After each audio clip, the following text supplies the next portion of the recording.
I'm Joe Grizzly, bitch.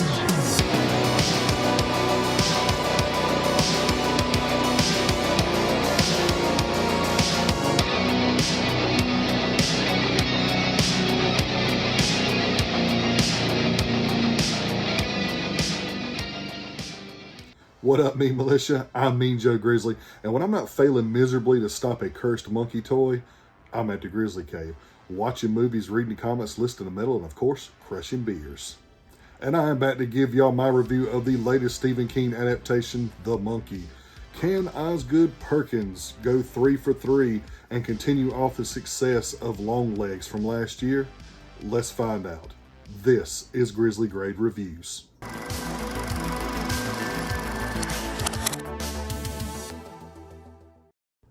When twin brothers Bill and Hal find a mysterious wind-up monkey toy among their late father's belongings, they are made to witness a series of outrageous deaths that tear their lives apart. Now, 25 years later, the monkey begins a new killing spree, and the estranged siblings must reunite and confront the cursed toy once again. When I first saw the trailer for this movie, I was immediately sold. You've got Oz Perkins, the son of Anthony Perkins, aka Norman Bates from Psycho, plus the director of my favorite film of 2024, LongLegs, and it was a Stephen King adaptation of a cursed toy. Sign me up. Literally nothing else had to be said. I was immediately invested. Then they started releasing these early screenings and the reviews were coming back a little mixed, but my excitement remained steadfast and I was still ready to see this movie. And of course, I always make my own judgment of film. I don't need anyone else's opinion influencing mine, because if I did, then I would just be like every other creator. So I don't judge movies like everyone else does. I don't judge Slumber Party Massacre the same way I judge Titanic. It's just not how it should work. Unfortunately, that's not the world we live in, because according to film critics, every single movie has to be a masterpiece in order for it to be a watchable film. But I digress. After seeing it, what are my thoughts? Let's talk about it. So starting out with the positives, Theo James does a great job of portraying the twins Bill and Hal. He dials up the strange awkwardness of Hal very well, while also channeling that brooding nature that Bill has. And I really think that it sets both of these characters apart as individuals and does a great job of doing that. I haven't really seen Theo James in anything. I know that he was in some of the later Underworld movies, and those movies weren't very good. So it's good to see him come out and show a little bit of range and say that I'm not just a B-movie actor. I can actually act a little bit, because he does a pretty good job in this. I thought Christian Convery did a very good job of portraying the younger versions of Bill and Hal. And I haven't seen him but in one thing, and that was in Sweet Tooth, and I really liked his character of Gus in Sweet Tooth. So it's really good to see this potential rising star in the making, because he's really good in this at playing the younger versions of the twins. I found the actual storytelling to be pretty decent in this. I like how they give us this cold open to kind of establish how the monkey works and how dangerous this actual toy is. And I also think it does a good job of establishing the relationships between both of the twins. It's very well done, and it gives an audience someone to not only sympathize with, but also someone to extremely dislike. I think the atmosphere is crafted pretty well also.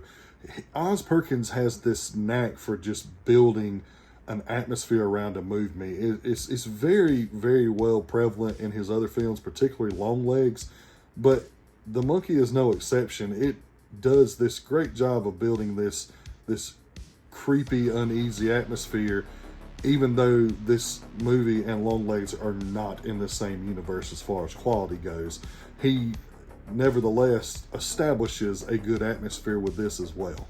I love the design of the monkey itself and what it does, because you don't see it in the trailer, and I'm not really spoiling anything when I say this, but when the monkey when you turn the little key in the back of the monkey, it does things with its face. Now, this thing is clearly a toy that's made out of wood and stuff like that, but when you turn the key and right before it activates, the monkey's smile widens.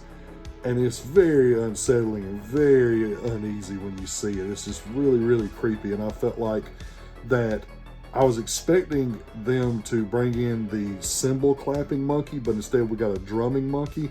And after doing a little research, I found out that, oddly enough, Disney and Pixar copyrighted the cymbal clapping monkey in one of their Toy Story movies, which is a weird fucking thing to be copywriting, but here we are. I actually think that the drumming monkey works a lot better. And I find it to be one of the creepiest things in a movie that we've seen in a while. Because this thing is just, if I ever see this thing in my room, I'm fucking running. I'm not going to stick around. To the point that they have a really badass popcorn bucket that I really wanted.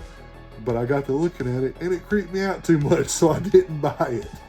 So good job on the design of this creepy ass monkey. And finally, in the positives, last but not least, the main reason to go see this movie is the kills. The kills in this movie are fucking wild. They are wild. Like, there is kills in this movie that will have you in the same breath gasping in shock and then hysterically laughing the next because of the ridiculousness of them. And I found them to be very Final Destination related, mainly in the first movie, where stuff is a little bit contained for the most part, not throughout the movie, but for the most part it starts out that way. And it's like they use the whole Rube Goldberg effect, where this overly complicated like event has to take place in order for this to actually work. And I think they found a way for it to pay off, like in more ways than none. They did that, as well as maintaining a little bit of uniqueness to it as well. There's one kill in particular that when it happens, it's like an escalating thing. So something minor happens and then a brief little bit of time pass and something horrific happens, and out of nowhere everybody's just like, oh shit, I can't believe this is happening, oh god. And then the kill gets finished off and it is like jaw-dropping. I think that they absolutely nailed that with this movie, and that was one of the main draws of the movie. That's what got the asses in the seats, is people wanting to see these over-the-top crazy deaths in these movies, and I think they absolutely nailed that. Moving on to the mixed aspects, I feel like that they did a pretty good job of establishing the rules early on in the movie, and then periodically throughout the movie they kind of break those rules. There's stuff that happens or deaths that happens that's like, wait a minute, this isn't how it's supposed to go down according to the rules that are established. And I can chalk it up to sloppy writing, but overall it wasn't that big of a gripe for me, which is why it landed in the mixed section. I think the scale of this movie and the events that progressively happen, I feel like that they get way too big going towards the end. Like, I feel like this works when it's more contained, when it's more, it's more effective when it's not this grand event that takes place on a bigger stage, if that makes any sense. I don't really want to spoil anything, and it's not enough for me to do a spoiler section, but let's just say that it starts out small and contained, and then it gets to a point where it is massively capable of causing this horrific damage in a bigger space. And I felt like that it just didn't work.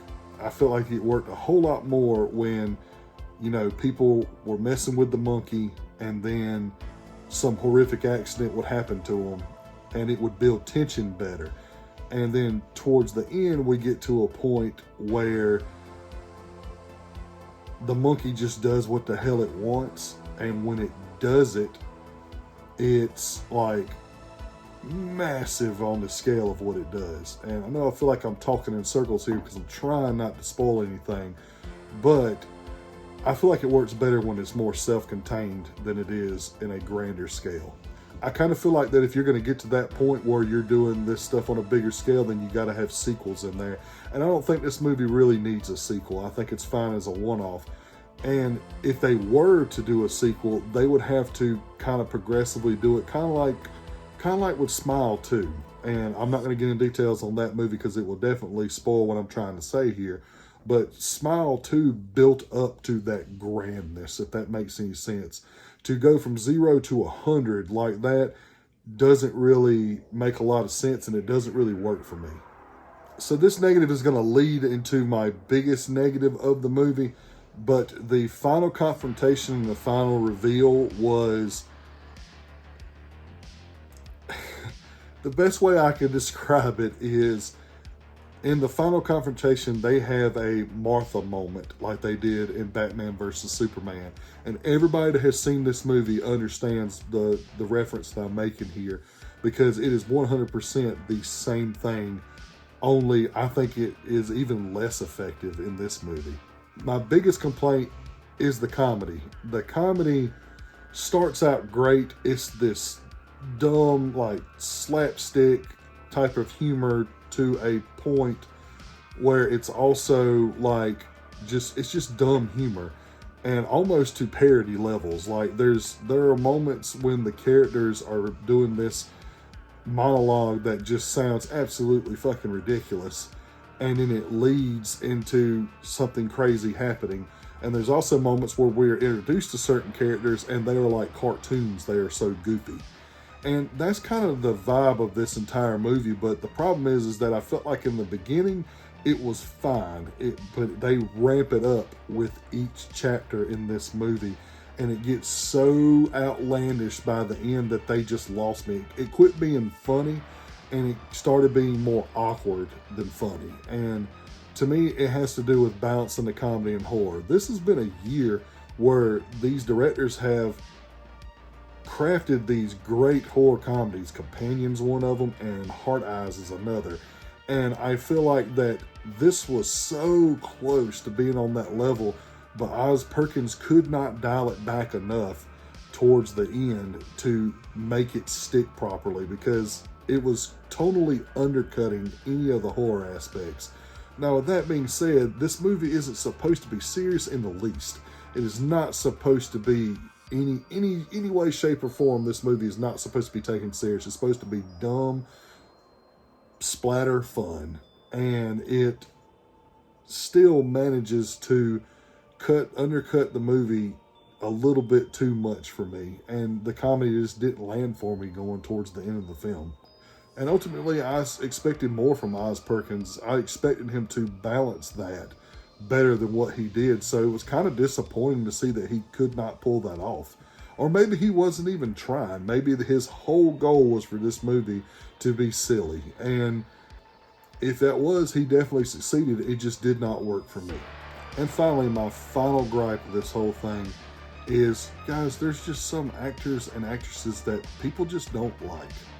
And I know people who will not watch any movie with Tom Cruise in it because they hate Tom Cruise.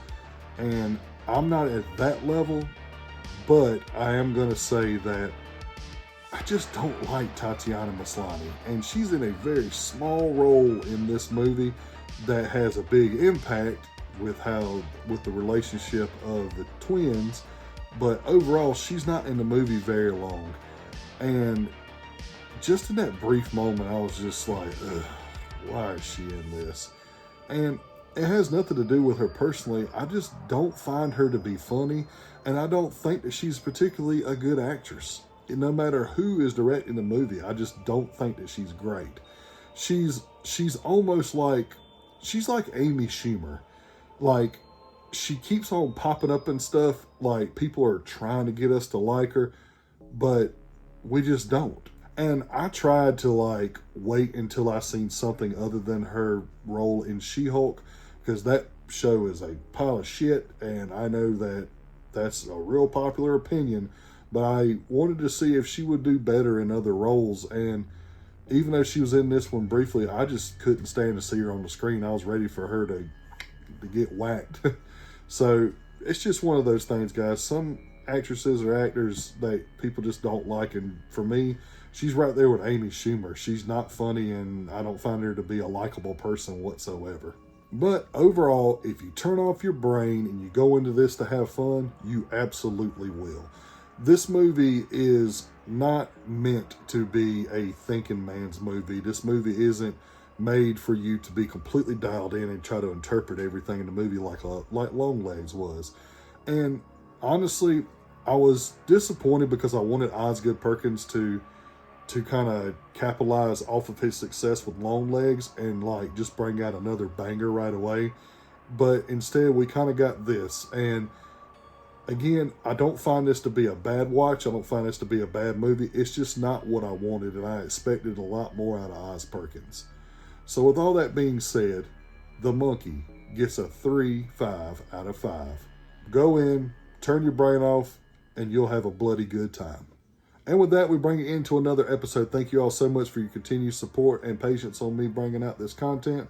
Y'all are the reason why I continue to do this. And if you like this video, like it. And if you like it enough, please subscribe to the channel and hit the bell notification so you never miss an episode.